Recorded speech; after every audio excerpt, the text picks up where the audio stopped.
全球暖化再来极端气候，一旦发生大雨等天灾，恐惊会造成民众生命财产损失。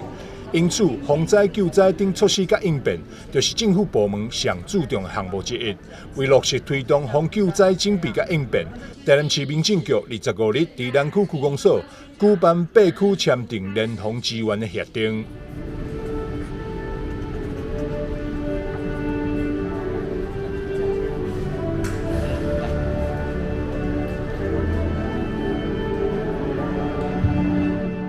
结合了各个区公所，要做一个跨区型的联防的灾害应变。那现在的话，因为整个灾害方面的话，都是一种复合性的灾害，那整个每一个公所的它的量能的话，它可能会有所不足。所以说，我们会鼓励区公所的部分的话，去结合各旁边的各区，包括的话可能深进这部分的话，把整个资源的话，在灾害发生的时候，可以利用邻近的资源的话，来把它整合起来。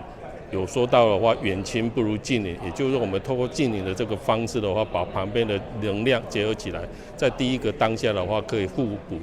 补有无，再让在整个就是说整个防灾方面的话，更为经济、更为机动、更为充裕。这次分别有宁德、东区、永康、北区、中西、安南、安平等行政区做伙签署联防支援协定。未来当面对疫情或者是重大灾害，会当启动紧急应变甲支援，共同打造坚强的灾害应变防护网，守护家园的安全甲健康。记者张世伟采访报道。